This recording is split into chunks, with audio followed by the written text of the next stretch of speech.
getting your brand in front of people at the point of their passion. We give advice to brands specifically on their sponsorship strategies across sport and entertainment. So things like Coca-Cola, McDonald's, Netflix. What's unique about the fan? What's unique about the brand? What's unique about the sport? And getting that spine-tingling feeling of when everyone's cheering and things go right for your team, that sort of made me feel like I need to turn this passion that I have into a career.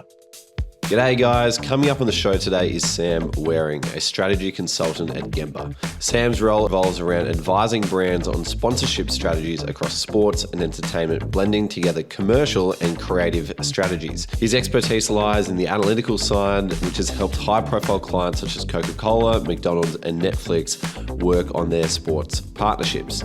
Sam started his journey as a marketing intern with New Zealand Breakers and has continued to build his career through dedication and self-improvement, often looking to fill in the gaps when he knows he has space to improve. If you're interested in diving into the world of strategic sports marketing, you're going to love this chat with Sam Waring. I started volunteering. It's all about who you know in sport. Am I going to be calling the last 10 seconds of the grand final? You can connect with the interviewer.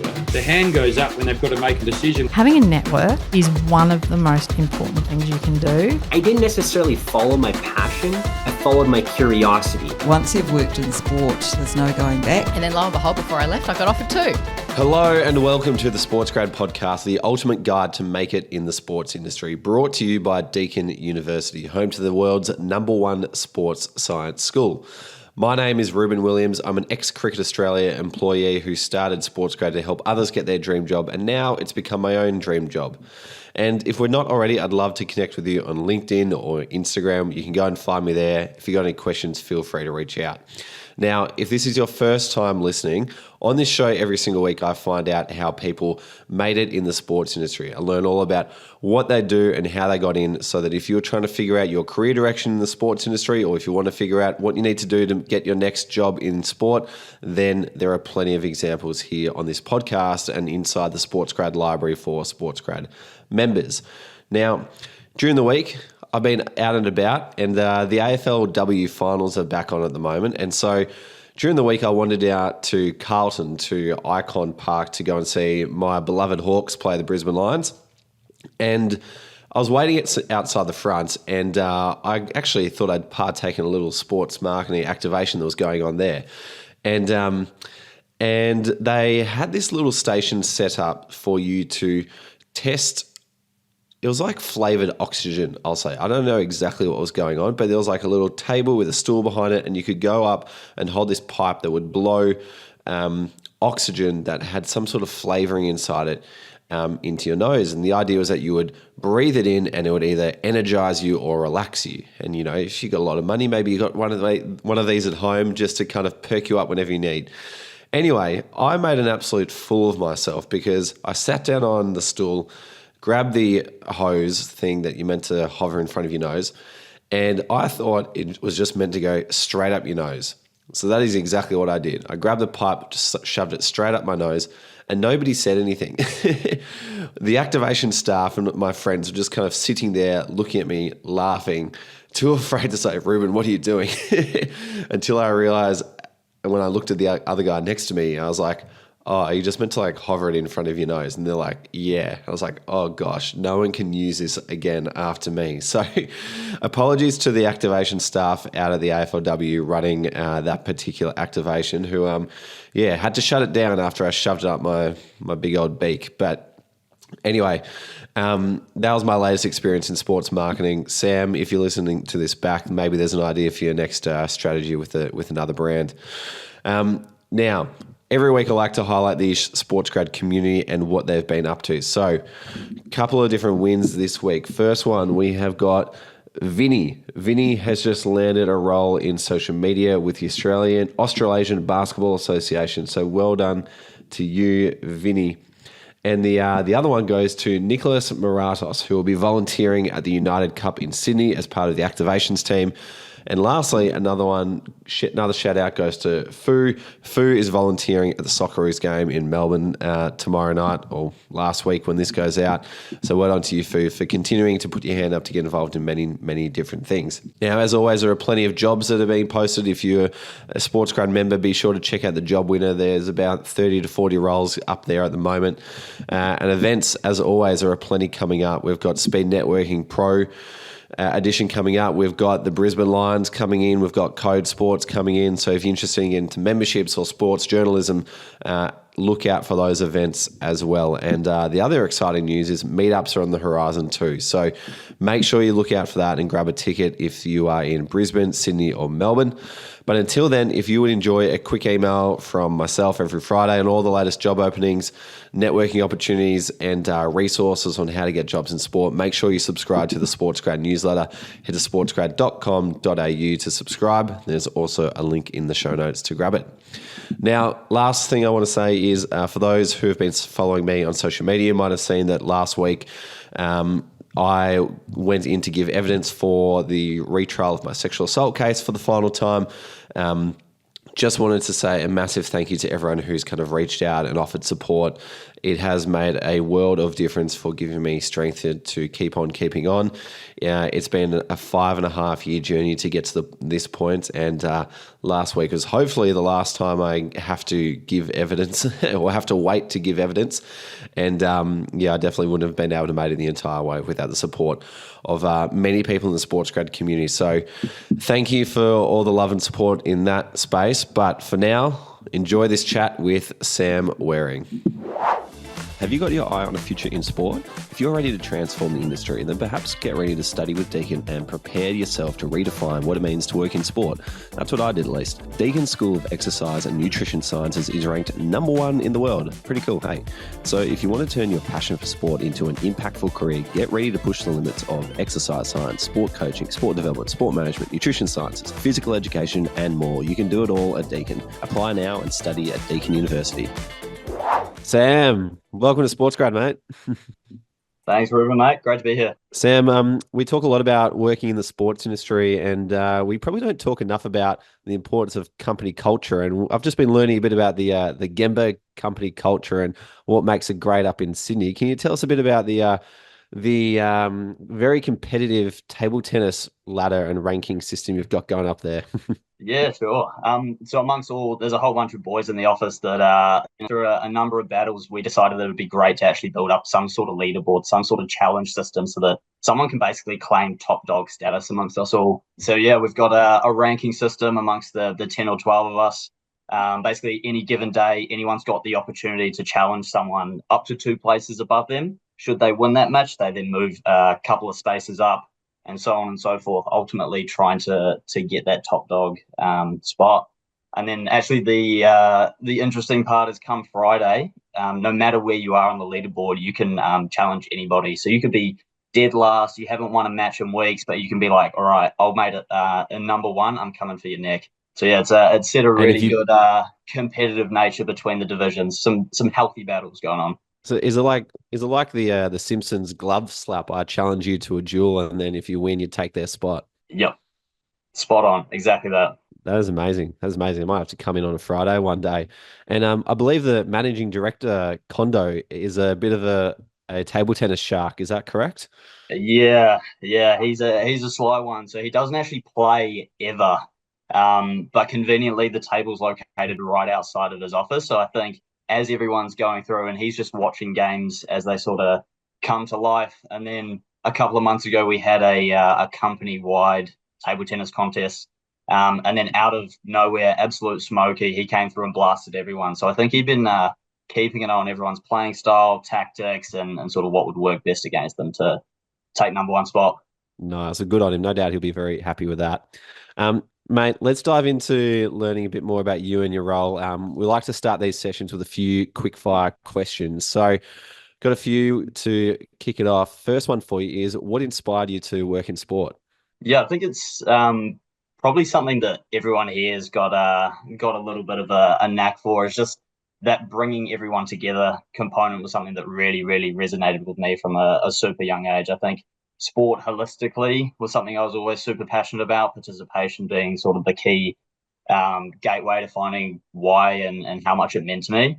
But I think it was the going to live events and getting that spine tingling feeling of when everyone's cheering and things go right for your team that sort of made me feel like I need to turn this passion that I have into a career. And your first ever sports related job, what was that? Ooh. Would have been actually interning. I interned with a one of the NBL teams back in New Zealand, so the New Zealand Breakers. Nice. And what did you study out of high school? So I did a double degree at Auckland University. So I did a Bachelor of Sport and Rec with a sports management focus, and then as well as that, did a Bachelor of Business with a marketing focus. So double whammy. Nice one. And in the process of landing this job, can you recall any particular interview questions that they asked you? Yeah, I had to ask around the office because it's been a few years since I've had the job, and to be honest, couldn't remember anything off the top of my head. But one of the boys that is the same level as me down in Melbourne, the top dog asked him, if you could be a car, any make, any model, what would you be and why? And did that prompt a bit of discussion over the table tennis table when you were discussing that? It did. Some of the boys jumped straight into I want to be a Ferrari, I want to be a Lamborghini, I work hard, I work fast, I work best at top end speeds. Others sort of went for the Toyota Camry approach, the Toyota people mover. They're reliable, lots of room to grow, lots of room to fill out and sort of, make themselves a little bit better than where they are today. Nice. No one said the Batmobile, did they? No. That could be yours, though. I'll take that one. And any book or podcast recommendations that's helped you at work? Yeah, I think one of the core ones that sort of got me started into a strategy-oriented role was a classic one called Good Strategy, Bad Strategy. I think it does a really good job of like simplifying what strategy is and sort of how that comes to life, not just in sports marketing, but broadly across business and sort of what it means to, put lessons into practice, essentially. Mm. And how did you find like the lessons from that book in terms of helping you day to day compared to, say, what you get taught at university? I think it's there was definitely more practical examples of how businesses and how brands are actually strategizing and bringing that sort of stuff to life, I think. And it might have just been my particular course at uni, but I felt like there was that lack of like pragmatism. There wasn't necessarily that relevance in terms of A, what we are studying, and then B, the application of that study. So yeah, that book was sort of instrumental in getting me started. Yeah, I'll have to check that one out. And if you could try another job in the sports industry for just one day, which role would you like to try out? I have to say, I think it'd be something event operations. I think I see what the guys do in one of our teams at Gemba, and it's super exciting. And I think having sort of that passion for bringing people together and seeing things come to life, it's sort of the natural physical way of seeing that come together. It'd be super exciting. Yeah, the game day roles are always good fun if you can be there for the event. Wonderful. Well, let's dive into what you're doing at the moment. You're a strategy consultant at Gemba. What does that actually involve? What does that look like? Can you explain a bit about that for us? Sure. So to start things off, for those of you who don't know, Gemba as an organization, we're basically a bit of a hybrid. We're part management consultancy, we're part creative agency. But basically what we offer various clients across brands, rights holders, and broadcasters is services for insights. That's a whole bunch of research stuff. We do strategy, and then we do communications, which is kind of like your ads and your brand activations. So my job specifically, I work in the marketing strategy team. So that's a little bit more behind the scenes than probably a lot of the sports roles that you would generally think of. But basically what a marketing strategy consultant does is we give advice to brands specifically on their sponsorship strategies across sport and entertainment. So yeah, I work across some really big names in sport and entertainment in Australia and the broader APAC region. So things like Coca-Cola, McDonald's, Sanitarium, Netflix, Westpac, and Transport for New South Wales are kind of our core clients. And in terms of day-to-day stuff, the role's kind of broken into two parts. The first part being commercial strategy, that being we work with the brands that want to sponsor something, and we sort of develop that purpose for why are they investing? and then helping them to choose the right assets based on who they're trying to talk to, what are the objectives they're trying to achieve. Then we go through the process of negotiating those deals, valuing them, and ultimately getting them across the line so that they can say, I am a sponsor of X property. Then the fun part is the creative strategy. And basically that's strategizing how you bring that partnership to life once you have it secured. And so that's sort of things like communication. So it's creating content and ads, it's activations, it's stunts, it's getting your brand in front of people at the point of their passion. Amazing. Well summarized. One thing that kind of surprised me is how early in the piece you guys get involved with a brand, because it sounds like they come to you, you then do a whole lot of strategy work, and then, weeks or months in, that's when you advise them that say, hey, actually sponsoring this particular club might be best suited for you. Is that kind of how it works? Yeah. We sort of have, that'd be for like new clients who are kind of new to the sponsorship space. We'd kind of explore with them what sponsorship does, what it can deliver for a brand, how it sort of separates itself from other marketing channels. And then, we sort of go down the route of who are you trying to talk to, and then it's strategizing using a bunch of our sport and entertainment research. Basically, we start to shortlist and narrow it down to specific leagues, teams, players, depending on what they're trying to do. Right. And so when would you advise a brand to get involved with, let's say, for example, an AFL club? And when would you advise them, actually, you know what? A club or a league actually isn't what's best for you. Here's a better recommendation.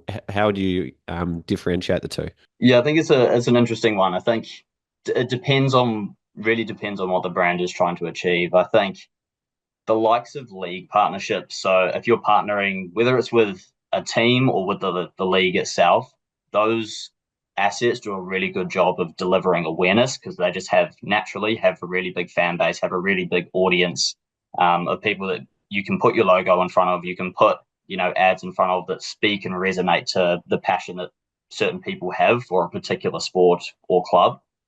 And then at the other end of the spectrum, doing partnerships with ambassadors, whilst there's a really strong ability for them to sort of reach niche audiences, I think the strongest element of them is to be able to sort of influence key brand metrics. And if you align with someone that you ultimately want your brand to become like, then it's really easy to sort of start making those associations and build some positive connotations. And so at what point of the journey with a client do you, in your role as a strategy consultant, either step back completely or step back partially? Because, for example, when I worked at Cricket Australia in the commercial team, I was looking after digital partnerships and was working closely with Alinta Energy. And so, once a week or once a fortnight, we would all catch up, and Rachel Beerley was the partnerships or account manager for Gemba at the time, working on the Alinta account. And so we'd go through everything with Rachel.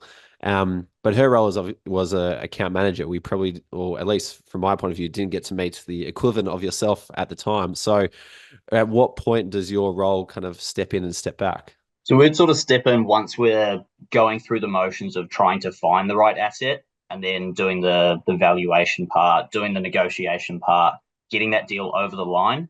Once that's sort of done, we largely take a big step back, and sort of the only times we'll really get involved is when that brand is trying to do the creative strategy, which I was talking about earlier. That's doing the campaigns, it's doing the ads, because that's when we come together and we sort of bring our expertise as sports fans, we bring out all of our research about the particular club, and then we sort of bring together what's unique about the brand to sort of strategize how those three things can sort of harmonize together to create something really unique for the audience.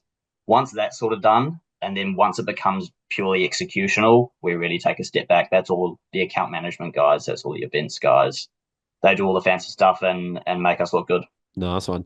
And how involved are you in the creative side? Because some people might be forgiven for thinking, all right, we'll get the people with the business degree to come in and do all the strategy work, but then when it's a creative side, we'll get the designers and content creators, whatever, to come in. But it sounds like you're a part of those discussions and workshops as well. How does your skill sets influence those meetings? It's sort of setting up. So basically, we work separately from what we call creatives. They're the ideas people that come up with the concepts and sort of the production and all the elements that sort of come to life, essentially. What we'll do is kind of work hand in hand with them to set them up to come up with those ideas. So we'll do the research that what's unique about the fan, what's unique about the brand, what's unique about the sport, and then writing a strategy in a way that sort of makes sense to them that unlocks an opportunity. What's something really special that resonates so well with an AFL fan that wouldn't resonate with an NRL fan that also relates to the brand? So it's kind of a hybrid approach. And then once we brief them, it's kind of their forte. They do all the idea stuff. Gotcha. And any particular examples that you're proud of that you've contributed in recent years?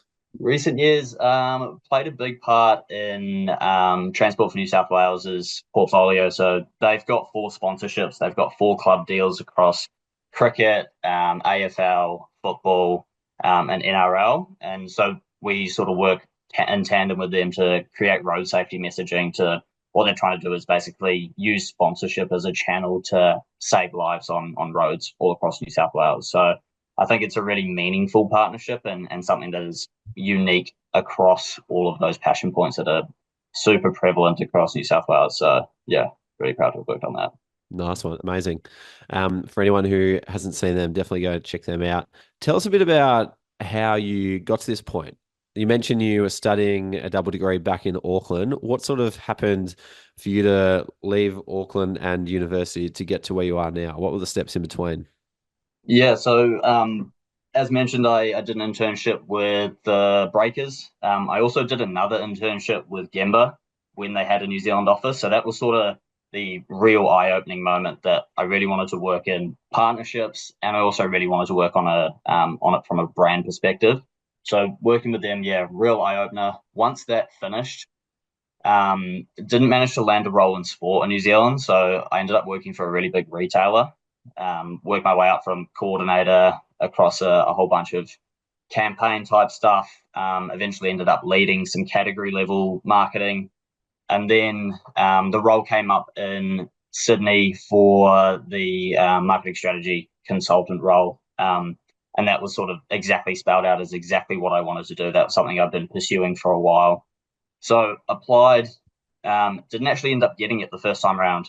I was denied, and they went with another option. So went back to the drawing board, sort of went through the motions of what's the gaps in my skill set, worked on those over the course of the next year or so, and then the role actually came up again. And because I'd been able to sort of identify what the missing skills were, went through that, and yeah, was selected to take the role, and yeah, made the jump to Sydney in the middle of COVID, which was an interesting experience. It's really interesting that you mentioned that you did that self-reflection to understand that there are gaps in what I know to be able to reach the job that I want. Yep. How did you, well, firstly, what were those skill gaps and what steps did you take to fill them? Because that's another big question people have is like, what do I actually do about this problem I've got? Yeah. It was a really sort of light bulb moment for me. Going through the interview process, they talked a lot about insights and research and data and sort of manipulating data to tell a story. And also I've done little bits and pieces of that through uni and through internships and a little bit of my current roles. That was just really the sort of the breaking point of why I wasn't suited to the role at the time. So sort of went away and did a couple of courses to upskill in that. So first off, I did a really broad one with Google. I think it was a data and analytics one through their Google Garage. So I completed that. And then after I'd done that, I did a sports data analytics course with a provider out of London. They run a consultancy over there that they really specialize in delivering data-led projects. So that was sort of the thing that set me apart from any other candidate the second time around, having that specialized expertise in sports research. Amazing. And just out of interest, like how much extra did you have to pay to do that upskilling? The Google one's free. And to be honest, that's probably a big piece of advice. If you guys are interested in the digital side of stuff, Google has a whole bunch of free resources that you can tap into. The sports data course, off the top of my head, it might have been about $1,000. Honestly, not a lot in the terms of investing for investing in what you want to be for a role. So yeah, chump change. Yep. And to get to that point where you're like, okay, this is definitely where I want to go down, prepared to put money in to make sure I've got the skills to do it. What sort of extra career options were you considering that after a bit of time and thought, you're like, no, I can cut this one off. No, I can cut that one off. I actually want to dive into the space where you are now. How did you make those career decisions? I think it started like wanting to work in partnerships and wanting to work in sponsorships specifically was kind of something that came up in uni. It was it was literally first year, and you sort of do your standard entry level papers on sports science, anatomy. One of them was sports management, and out of the 13 or so weeks and individual courses, one of them was on partnerships. And it was literally in that class where I was like, okay, I know exactly what I want to do from this point onwards. So that was kind of the big light bulb moment for me. Nice one. Nice one. And along the journey as well, what role has networking and meeting other people, mentors, peers, how's that kind of helped you get to where you are? Yeah, I think it's been an interesting journey. I would say that my network is still very much a work in progress. But I think for those connections that I've been able to make whilst being in Australia, I think they've really helped me solidify where I want my career to head in the partnership space. I've talked to a lot of people who have partnership experience from a rights holder side, from a broadcast side, being in an agency or working for a brand, and just understanding what their day-to-day looks like in those specific roles, combining with what I want to get out of a role, has just really helped me narrow what I want to do moving forward.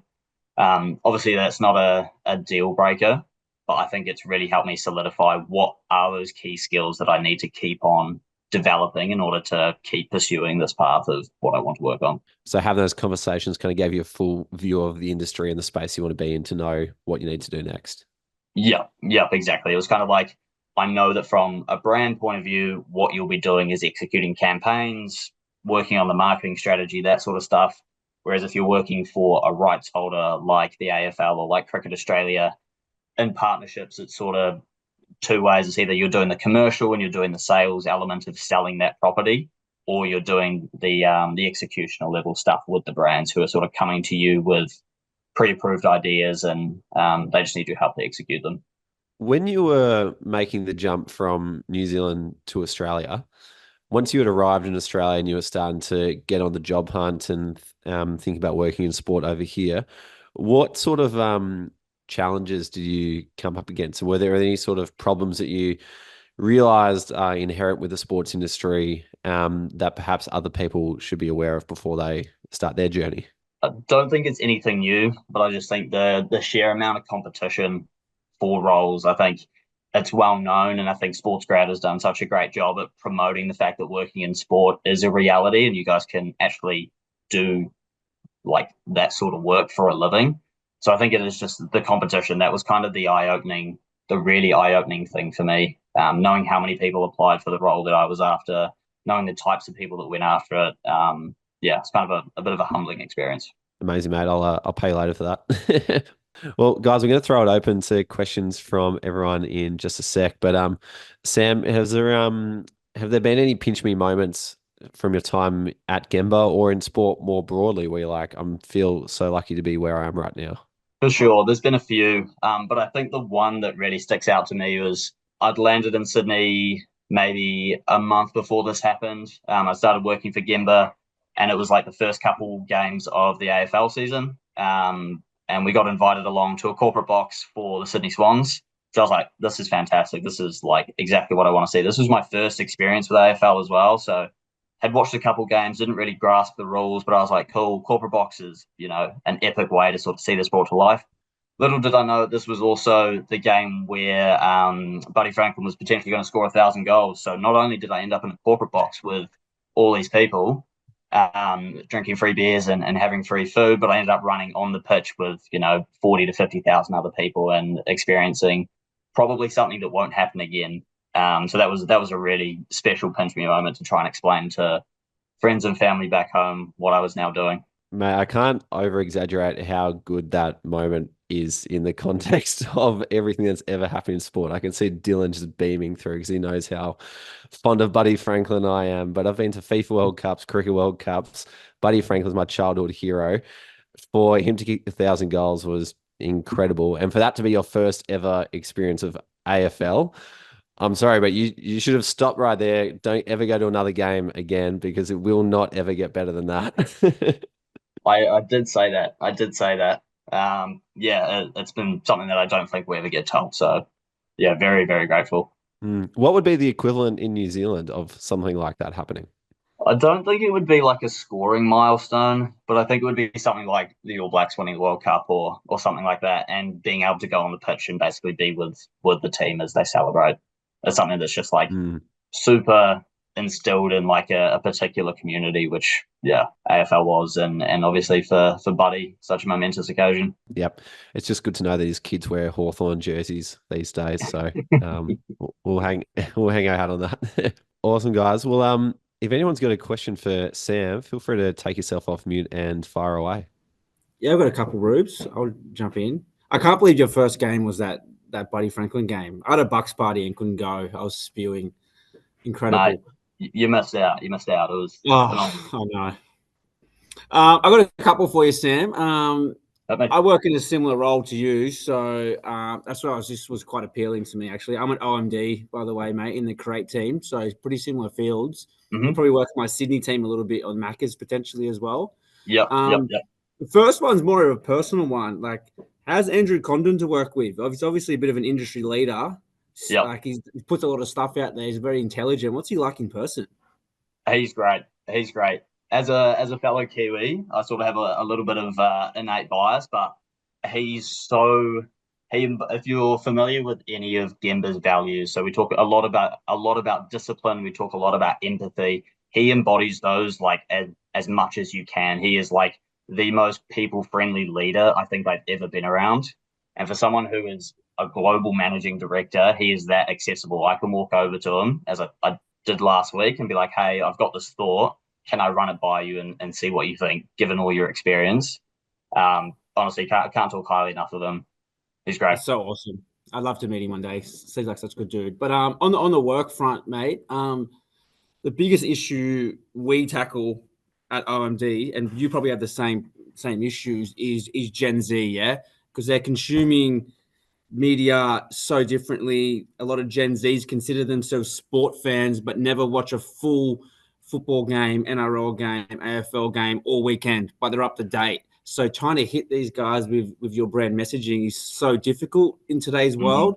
I'm just curious as to how you and your team are approaching that, because I'm having the same difficulties and discussions with my team over here. So just love to hear your point of view and what you guys are doing at Gemba. Yeah, I think you make a really good point. And I think something interesting we've really seen is, for a while, we saw the passion for entertainment properties. So things like music, things like movies and stuff went way above sport. This year, we've seen a real resurgence in sport, and both in interest and passion and in attendance. But I don't think that those things are driven by necessarily by their passion for the sport. I think they do it a lot for socializing reasons. And that's sort of the innate reason they get together with their friends and they'll go to a footy game, or they'll get together with their mates and go to the pub and watch it. I think in terms of understanding their motivations and where to talk to them, we have like a really strong insights and research team, and we will go out and do, instead of like our proprietary research, which is a regular wave of research we do every month, same questions, etc. We'll go out there and do customized research to speak specifically to these people, and not just on a quantitative level, but on a qualitative level, trying to, when you're talking to them, and this is kind of led by our research guys, but just trying to understand what it is that makes them tick, what they actually want from brands. We're doing a really interesting piece of work at the moment with Coca-Cola, and they're trying to understand how they can sort of come to life through music. And they do, interestingly, that audience does see a really important role for brands to play at music festivals. But the things they want to see out of brands is just really practical things. They don't want big VIP experiences. They don't want that sort of stuff.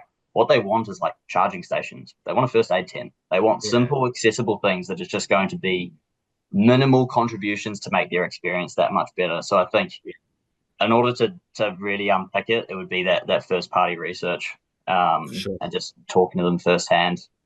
and then brands walking the walk, instead of just talking the talk. That's very key for Gen Z, I find. Yeah, I would agree. I think a few times we've encountered having all this strategy, all this data, all this research to support why a brand should invest in a particular passion point or territory, as we call them, so a particular sport. But for whatever reason, they just get cold feet at the last minute and bail on 6 months worth of strategizing and execution planning and all that sort of stuff. So it is so hard, as you'll know, to actually get them over the line. But once you see that sort of stuff come to life, it's so rewarding, right? Yeah, awesome. Thanks, Sam. Legend, mate.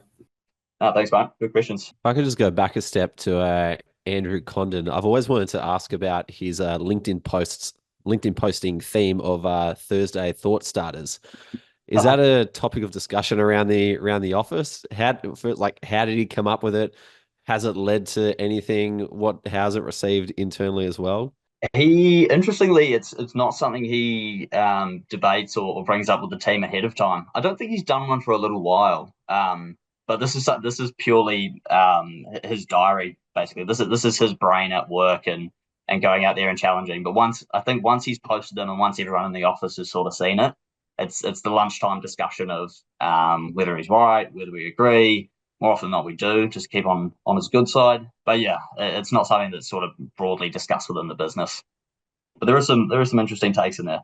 Yeah, no, I enjoy it. So it is largely just Condo thinking out loud. Condo thinking out loud. Exactly that. Nice. Could be the title of a new newsletter, maybe. Taonga has got a question which says, having worked in strategic partnerships in the US, I've seen the rapid rise of name, image, and likeness (nil) in the NCAA. As this space continues to evolve, I'm curious, has this trend reached Australia, and what impact do you think it could have on the Australian sports market? Oh, very, very good question. I think NIL is something that is so unique to the US market because of the prevalence of college sport. In Australia and in New Zealand and a lot of other markets around the world, college sport just isn't really a thing. There isn't as much passion for your local, AFL team as there is in the US. So I think that it's a much harder thing to replicate. And I think as well because of the fact of them being college athletes,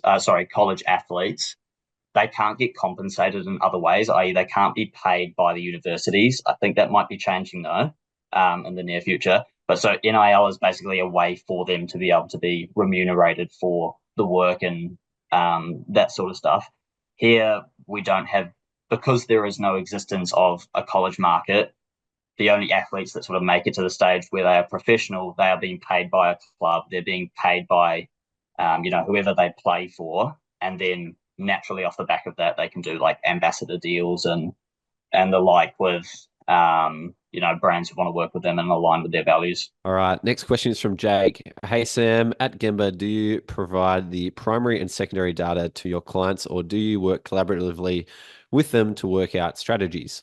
So we've got an entire research and an insights function, and that's kind of the cornerstone of Gemba as a business and how it's evolved. So we started doing research into sport and entertainment maybe, I think it's 18 years ago. And so over that time, we've sort of built up this massive database of trends, themes, all that sort of stuff that we can tap into. So that's our first party stuff. And when we're writing strategies, for the most part, we lean into that as much as we can. Where there's gaps in our research, we will then try and do customized dips. So we will bespoke to whatever the client is trying to figure out and sort of whatever that gap is in that research, we'll go out into market and try to uncover the answer. If there's still no answer, we will use third-party stuff, so other providers that put out reports and that sort of stuff that can feed into our report. Then all of that as a final deliverable is shared with the client. So they have, it might be a 50-slide presentation that they can run through and they can see all of the different data points that we've researched and analysed for them. Nice one. A question about the workflow of an agency. How do you manage your workflow as work kind of picks up and slows down, as opposed to, say, the predictability that working for a team or a league might bring when you know exactly when your match is going to be on? Sometimes you don't know, if there's going to be an influx of projects or a slower period. How does, what does the workflow look like inside an agency for you? For our division, we're pretty lucky. We've got a handful of guys across both Sydney and Melbourne. So more often than not, it'll be one office has a big influx of projects, then the other one might be a little bit quieter. So we're really lucky in the sense that we can lean on the other office essentially to sort of either take on some of our workload, or we can help them pick up their work. As well, it sort of feeds into that is just prioritizing certain clients. So depending on who they are, or if they're paying for, a rush fee to get something through quicker, we're sort of able to prioritize and reprioritize certain projects over one another. Does that is part of the realities of agency world that headcount is largely dependent on the projects or contracts that you guys have got going on? And are there some unfortunate people who might, go as a project goes, but then some people get rushed in as a project comes in as well? Not so much for what we do. We're very much, because the division I work in has been around since day dot, since Gemba was founded. We have a really predictable amount of work and retained clients that we know that we've got X amount of work coming. The only division that might see that sort of freelance element would be like the design guys, the creative guys who sort of, if there's an influx of creative strategy projects, they're like, oh no, we need resource. We'll hire a freelance creative director to come in, help with some ideas, write some TV scripts, direct a commercial. And then once that's sort of wrapped up, they'll be sent on their way. But I think that's kind of the nature of the creative side of any advertising agency. So it's not uncommon. Yeah. But with Gemba, it sounds like there's a lot of stability and certainty. Yeah, definitely. And we sort of only will make hires when we know that there's enough work for them in the future, because for that exact reason that you pointed out, we don't want to bring someone on to help with a particular project because we're busy at this time, and then in 3 months we're like, sorry, you've got to go because we actually don't have enough work. Like, it's very thought out in terms of resource and hiring. Yep. And just on the your role, but as it applies to the strategy of Gemba as a business, do you ever get called in to analyze Gemba and your own strategy? Not really, no. That's kind of led by our leadership team and then the board of directors. More often than not, that's kind of left to them. We have a marketing manager who's based out of London, and she takes care of a lot of stuff across both Gemba's marketing and how we position ourselves and show up as a high-end consultancy, and then also Turnstile, which is our sister business, who does like valuations of projects. So she sort of leads the charge on that front, but in terms of us laddering up to that, very, very minimal. Just the LinkedIn post when we publish a report saying please read and download. Awesome. I'll keep an eye out for them. There's plenty on the way, mate. Plenty on the way. Can I go again, Rubes? I got one more for Sammy. Just curious, Sam. Cross-pillar sort of responses. When I say cross-pillar, sport and entertainment, is that becoming more prevalent in your world as well? Where it seems like you need to have an idea that pulls through both pillars quite consistently and show up in both ways. The answer is no longer just logo slapping with Adelaide Crows or having an activation at the SCG or whatever it is. There's so much more to it now. Are you finding that in your world too, having to pull through that idea cross pillar? Yeah, and I think more so when we're doing like a portfolio review and we're going, cool, you're Toyota, you want to talk to these audiences, these handful of audiences, because our research spans across sport and entertainment. We'll go, cool, for this particular audience, AFL makes perfect sense. This is why, here's the rationale, etc. And then we'll go, cool, on the other end of the spectrum, here's music. This makes a lot of sense for this particular audience. You should invest in for this reason. Then, to your point, it is about finding the common ground as to how you show up to those particular audiences. And that's kind of the very, very first step of what we do when a brand is looking to invest in sponsorship. Is we do a whole purpose module and workshops with them, trying to really uncover why it is they want to invest in that asset and be involved in speaking to multiple people. So as long as it's all laddering back up to the purpose, we're confident in giving those sort of forked approach recommendations across sport and entertainment. Pauline, go for it. Thank you. Thanks, Sam. That was really insightful. So yeah, appreciate you taking the time out of your day to jump on. Honestly, you have my dream job. So that's why I really wanted to jump on tonight and really hear about your role and what you do. Just for quick context, my background, I've worked in agency land for the last 3 years as a marketing manager and marketing strategist, and really looking to take those skills into sports to sort of combine my passion for sports and also gender equity with the skills and experiences that I've gained so far. And really my question is, how can I utilize what I have already into a role like at Gemba, for example, or at other sports and marketing agencies like Kojo and TGI and KTG as well, and perhaps what are some of the gaps that I may be able to upskill between now and when that dream job comes up again to apply for. I think you're off to a really great start in terms of having that strategy skill set down. I think the one thing for me that would help you stand out when those sorts of roles come up is just being able to demonstrate that you have essentially having your finger on the pulse. You have an understanding of what's going on in the market recently, what's happening, not just in sports and sort of what are the trends there, but broadly across business, the economy, and sort of how that ultimately impacts the industry at large. I think being able to and if it's brands in particular that you're interested in, I would be trying to keep up to date with what brands are doing in sport. Are they investing with ambassadors? Are they doing high-end partnerships with stadiums? Are they collaborating with fashion labels? Just trying to understand the trends in market will give you sort of that leapfrog in terms of being able to demonstrate what is happening broadly in that space. And then with that, if you just apply your marketing strategy stuff, I imagine it would only come naturally being able to deliver that sort of work. So you must be close. Okay, awesome. Thank you. And then a more broad question for you is, what is yours and your team, what are your current biggest challenges with the clients that you work with, both from the client's perspective and then also the sports that you're working with?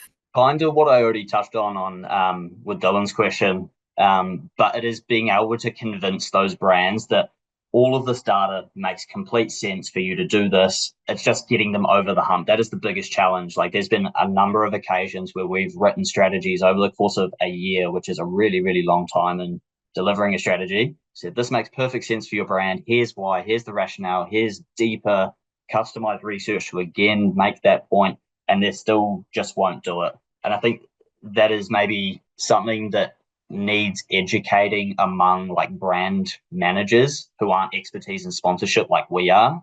They're a little bit nervous, a little bit apprehensive to sort of take that leap and that brand risk. And I think that that's something that's really prevalent in Australia. While I say that, there is like a really good example of a brand taking advice and actually running with it, and that would be Bunnings.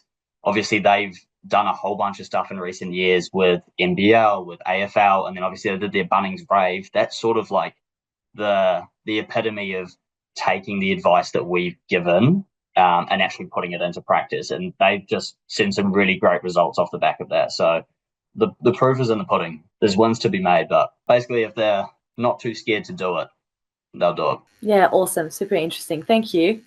All right. Love it. Great questions, Pauline.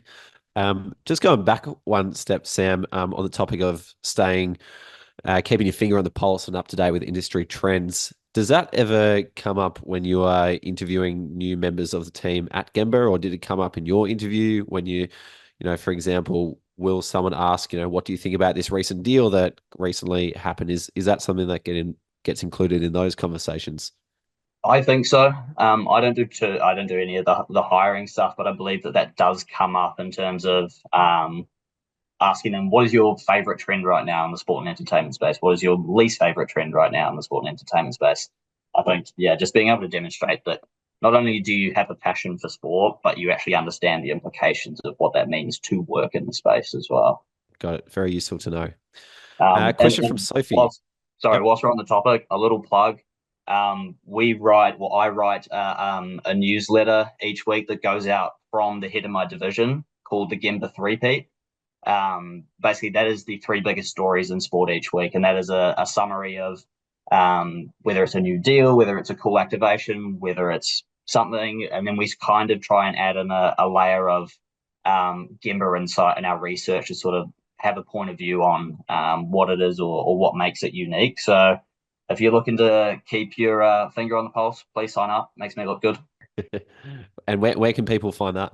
If you go onto the LinkedIn Gemba page, you'll see the most recent post, and there's a link to sign up. There we go. Someone's dropped in the chat. Thank you, Pauline. Okay. Good on, Pauline. Thanks for doing that. Excellent. All right. We'll expect a few new subscribers after this, Sam.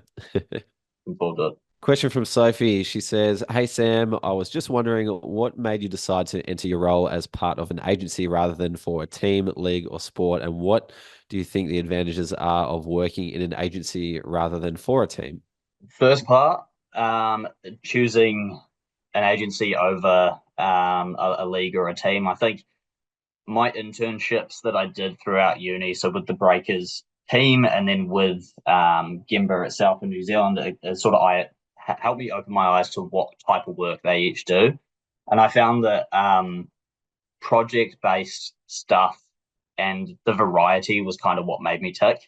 So because we have a handful of clients and more sometimes that we work on, that variety in terms of A, the clients and what they're trying to achieve, but B, the types of projects we do was kind of the thing that motivated me to pursue an agency style career. And what was the second half of the question? Love it. I think I missed that. Second part was, what are the advantages of agency over than a rights holder? I think that it's probably that exact point about variety. Having worked in a brand in my previous role before Gemba, a lot of things were very repetitive. It was a lot of copy paste. It was a lot of, we're not actually thinking about what we're doing it because it's easy. That sort of stuff really didn't sit well with me, and I think that's a little bit of a weakness of working on a brand side. Whilst it's efficient, it's not necessarily the most effective. Whereas for an agency, that variety and being able to work cross-functionally with a lot of cool people, but B, a lot of really interesting divisions is big advantage. Nice. So agency for variety is the place to go. Yep, spot on. Billy says, "Hey, Sam, I was wondering, between short-term and long-term goals, what is more important to you and why?" Is that talking personally or talking on behalf of a brand if I'm doing work for them? Both. I don't know if either is more important. I think, personally, I would say long-term. Actually, no, both long-term, because ultimately, like, what a strategy is trying to do is pull together resources that are available to you to help you achieve a goal. And I think that knowing what you want to achieve in the long term basically allows you to work backwards to what are those small steps that I need to make in order to ultimately get to where I want to be. So if I know in 20 years I want to be head of my division, cool, that's my goal. That's my long-term goal. My short-term goal is cool. I want to get promoted to senior strategist. I want to get promoted to senior consultant. And then it's like, what are the steps do I need to do to get there? And then once I've got that bit, it's like, what are the next steps what are the next things I need to work on for me basically to level up and get to where I want to be long term. The same thing applies for marketing and brands involving themselves in sponsorship. I think a lot of brands can get hung up on short-term results, trying to see the financial return or the digital spend coming back and having a good ROI and all that sort of thing. I think there is maybe a little bit too much focus on that sometimes. And again, the same logic applies in the sense that there needs to be much longer term thinking. Is it, we want to own a particular market and we want to be bigger, have a bigger presence in New South Wales in 10 years because we don't currently have any sort of investment there. We don't have a customer base. In the short term, how do we do that? It's like, okay, well, we invest in a relevant sponsorship team or asset in that market to sort of help us unpack and put us on the journey on the way to achieving that long-term goal. Nice one. Great answer. Taonga says, at Gemba, what strengths do you believe you have over competitors? Interesting. I don't want to toot our horn too much, but I think something I talked about earlier was just our research function it is the entire cornerstone of what our business has become. And I think over the course of 18 to 20 years, we've just got this enormous amount of data that's sort of evolved, not to just capture fan passions, but it's also how they interact with categories, how they interact with sport, and sort of what does that all mean for rights holders and broadcasters and brands. So I think that's probably the biggest strength that we have, just something really unique. I know that there's other agencies out there that do research and rely on other parties for research, but personally, I think our long-standing stuff in market is really powerful. Amazing. And just one more question before we wrap up, Sam. But do you have any final advice that you would hand down to yourself if you were to go back and speak to, say, 20-year-old Sam back in Auckland, coming out of uni, to help you get to where you are now? What would you say to that person? There's probably a few things, to be honest. I think something that you talk about a lot, Ruben, is getting out there and volunteering and experiencing things firsthand. I think is super important to understanding what makes a sports organization tick, what helps them achieve what they're trying to achieve, what helps people coming back to play, and all those things. I think that's super important. I didn't do it a lot growing up, and I really regret it because I do it now, and it's so rewarding. A couple other things. One I already talked about, keeping your finger on the pulse. I think understanding what's happening in the market and understanding what brands are doing, or understanding whatever stakeholder you're interested in is doing. That's a really powerful way to set yourself apart. And for those that are really at the early stages of their career, I would be trying to develop transferable skills at a young age. So not necessarily the specifics about sports data and analytics, but things like clear, succinct communication, your writing, your ability to storytell, presenting, relationship building, all those sorts of things. If you have those buttoned up to a T, then those specific hard skills will come really naturally. Amazing. Well, Sam, thanks so much for spending your Wednesday night with us. It's been super insightful learning about the work that you do with all the different brands and rights holders and the ins and outs of agency land and your career journey to make it happen. And it's wonderful to see you living your dream job. So very grateful to have you part of the Sports Grad. And thanks for jumping on. No, thanks, Ruben. And thanks everyone for jumping on also on a Wednesday night. And thanks for the great questions. It's been great. Thanks, Sammy. Legend, mate. Hey friends, one last thing before you go. If you really want to make an impact in sport, then subscribe to the Sports Grad newsletter. Inside, we share all the latest job openings and networking events, so you're always aware of opportunities to land a job and grow your network. Plus, we share a Q&A with a professional on how they grow their career in sport. Here we talk about things like how they moved overseas or negotiated their salary or landed a new job or promotion, made a career change, and so much more. It's kind of like a little boost of inspiration in your inbox before the weekend. So if you're like us, you're career driven and you're keen to progress quickly, you're going to love the Sports Grad newsletter. To get it, head to sportsgrad.com.au/newsletter to subscribe or follow the link in the show notes. See you next time.